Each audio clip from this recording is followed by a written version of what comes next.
Habang naghihintay tayo ng ating motor, nandun siya sa service. Check muna natin yung mga price ng bagong mga motor para ngayong end of December. Malaman nyo kung ano yung latest price. By the way, hindi naman halos mababago yan pagdating ng January. Ganun pa rin halos yung presyo. At taka ikot tayo. Check natin yung kanilang mga presyo dito. Napaka-adventure niya. 115cc nga lang yung kanyang engine. Kitang-kita yung kanyang makina. Ayan o. Yan. So, classic adventure. Then may cover siya dito. Ayan.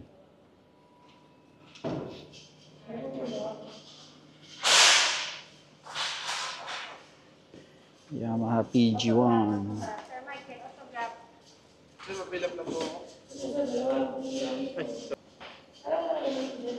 Okay, ang presyo niya ay 98,900 sa cash. Down payment niya ay 8,500. And then monthly 4,929. So 36 months yan na term. So yun yung presyo ng Yamaha PG1. And dito naman sa kabilang side na to, Aerox. Ayan, so down payment 12,500. So monthly niya 5,872, 36 months term or 3 years. So registration and insurance inclusion. So yan yung Aerox standard. So matte ang color niya, matte gray. So marami ditong unit eh. May dalawa dito at meron pa din doon, madaming unit doon. So yan yung Aerox standard. Ayan. So tapos may decals siya na kulay orange. So yung mga specs niya and features lagyan natin sa ating screen. Okay, Sniper 155. Ayan. So ang presyo niya is 148,400. Ayan. So down payment 12,000, 3 years at monthly niya 7,160. Ayan. So maraming stock dito ng Sniper, may kulay blue, matte black, and then cyan bang kulay nito? Hindi tayo nagkakamali. And then another matte black. And another flagship color nila kulay blue. Ayan. And matte black na naman nandito. So, yung specs and features, lagay na lang natin sa ating screen para meron tayong specs and features. Ayan. So, ang daming pagpipilian dito. Ang dami nilang stock ng Sniper 155.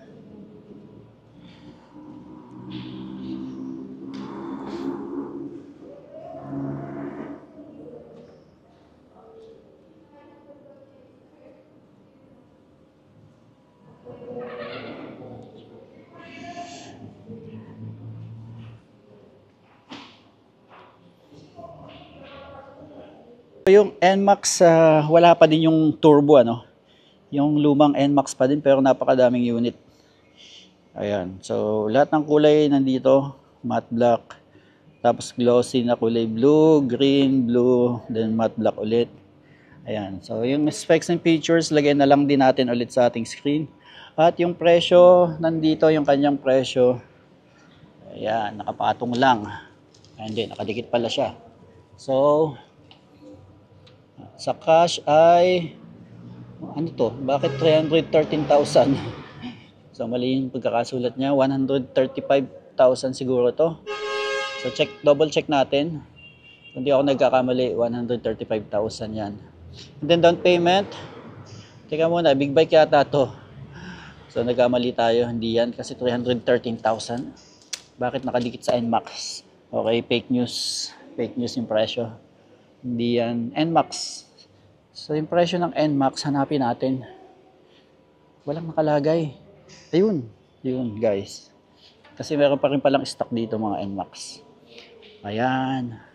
156,400, 23,700 down payment. 3 years or 36 months. Monthly ay 6,601. So, Yamaha NMAX. Alright. So yung kulay green, iba yung presyo, ano?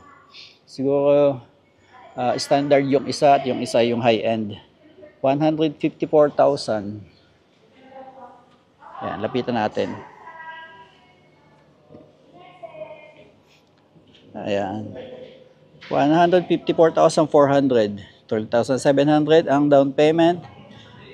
7,550 monthly installment. 36 months din. So siguro standard yung isa at ito yung high-end.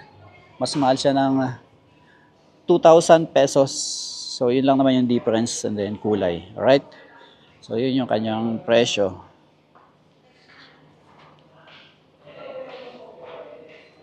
So actually mabenta pa rin yung NMAX.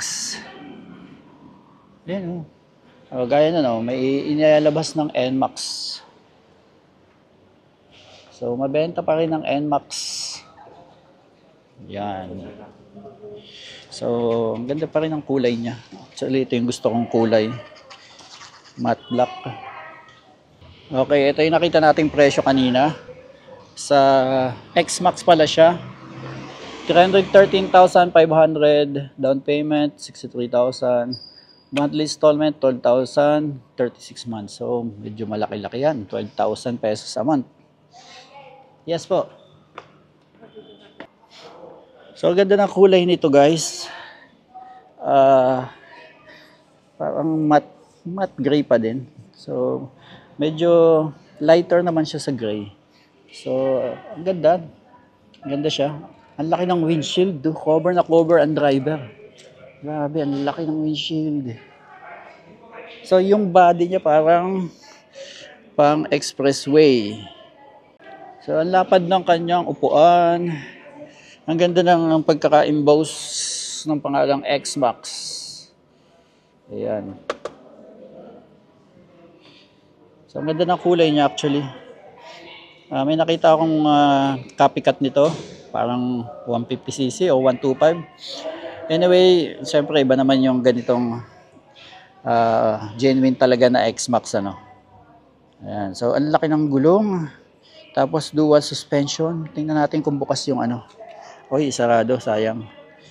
So meron siyang ayan. Ayan o.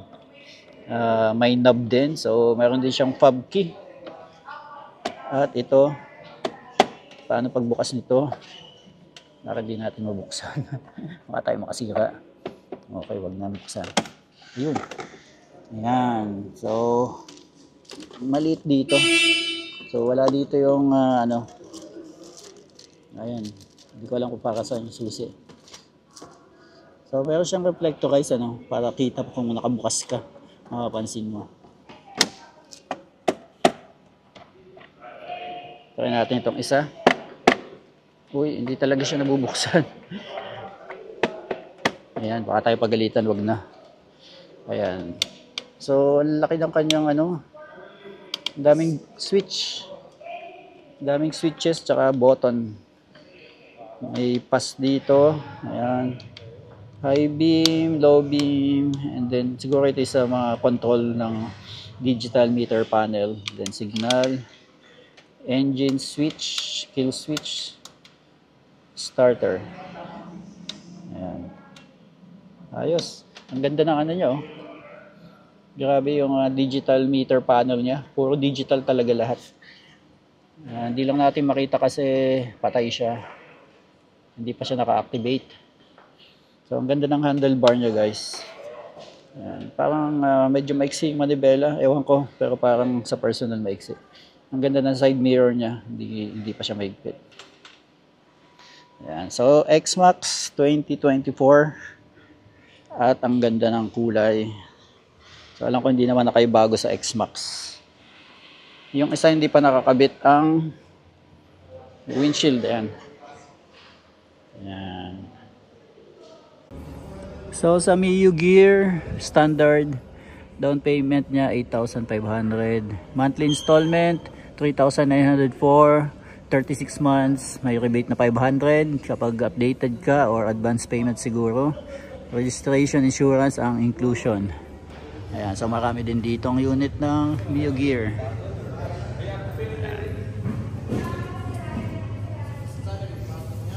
At syempre hindi mawawala ang Mio Soul i125. Medyo blurred ang pagkakasulat niya. Ayan, 80,400 siguro to or 60,400. Double check natin, lagay natin sa ating screen. Down payment piso. Hindi ko na kung saan nagsulat nito, ano. Monthly 4,180. So hindi accurate to kasi may piso nakasulat sa down payment. Oh, teka, parang pwede siguro ng piso, ano. Pwede naman, tapos sa monthly na lang siya tataas. So my bad. So pwede talaga yan. Ibig sabihin parang walang down payment yan eh. And then ito 60,400 ba? Nalilito tayo guys, hindi natin maintindihan yung sulat. Anyway, matagal na lumabas to, no? Yung kulay niya ngayon ko lang nakita. Alright, so ito pa. At meron din MT-15. Ayan guys, wala siyang presyong nakalagay. So hindi lahat ng ating kinover na motor dito ay may presyo. Alright, ito yung SXR 700. So same din siya ng MT-07. Actually parehas sila ng engine. Ayan, pinasok ko na ng MT-07 kasi yun yung ating motor. So actually nabalag na natin to guys, itong XSR. Ito mismong kulay puti na to. At yan yung pinakamataas na view natin sa YouTube. Ayan, so walang kupas, ang ganda. So yung kanyang headlight, ang ganda. Ayan, ganda ng kanyang headlight guys. So meron isang option pa, glossy na black. Ito ay glossy na white. And then may decals sa tangke. Tingnan natin itong black color. Gusto ko din yung kulay nito. Mas brusco kasi kulay itim siya. Angas, no? Ayan.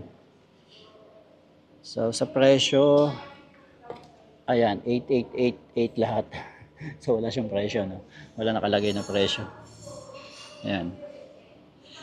XSR 700.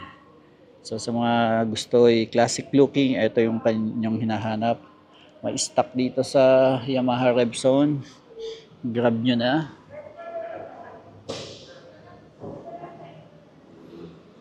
So meron tayong review nito. Hindi na natin, lagyan na rin natin ng konti yung specs and features niya, no? Sa likod niya may T-Max, ang laking scooter, maxi scoot. Ayan. At syempre hindi mawawala ang MT-10. Napakagandang liter bike, 1000cc syempre. So sa mga gustong malaman yung presyo, hindi ko alam kung tama ito o accurate itong nilagay dito. Baka ibang model to. Ayan. So Yamaha MT-10 2024. Napakaganda. Napaka-brusco talaga. So pati tunog niya napaka-brusco. Ang ganda. Yan. So specs and features, lagay na lang din natin sa ating screen. So stock lahat yan. Yung stock niya ay naka all-ins. Siyempre, all-ins na yan. And then radial type yung kanyang disc brake. Ang laki ng disc niya, no? Ang laki ng diameter. So dual disc brake din yan.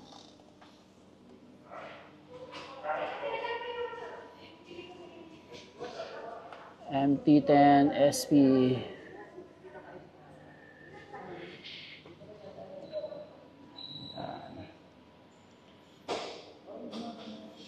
At syempre hindi mawawala ang MT-07.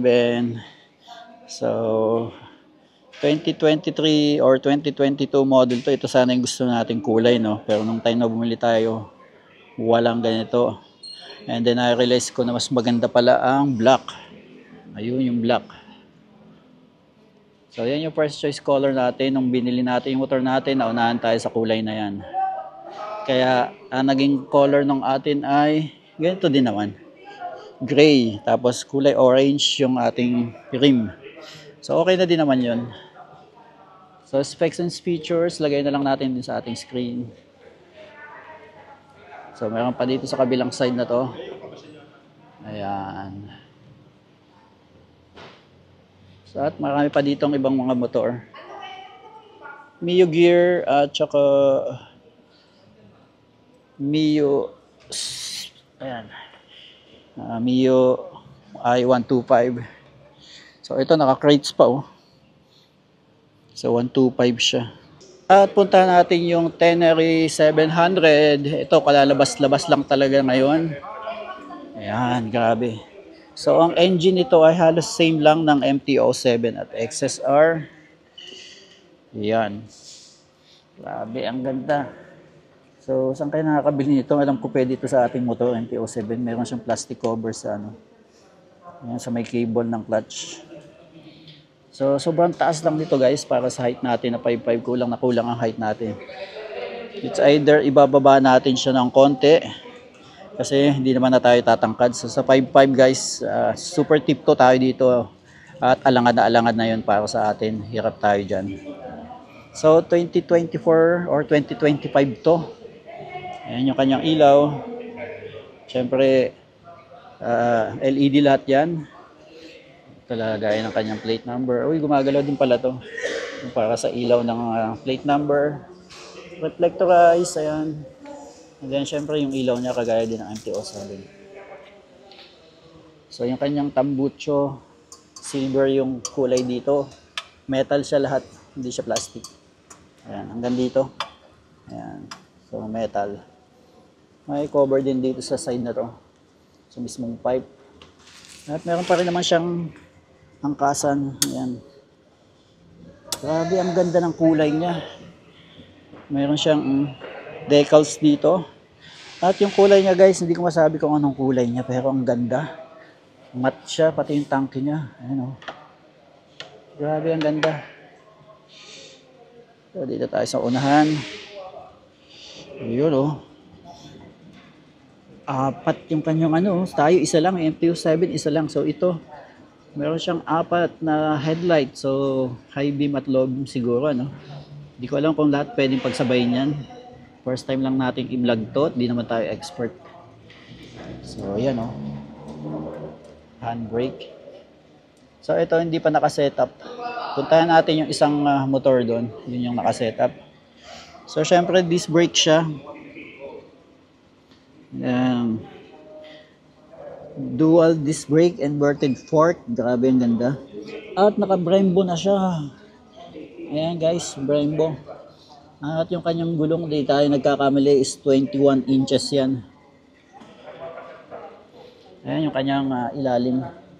So may pangalan ding Tenere 700 dito. Mayroon siyang decals. And then yung emblem ng Yamaha. No? So yun. Meron din pala dito guys. XSR 900. Yan. XSR 900. Wala siyang presyo. Hindi natin makita.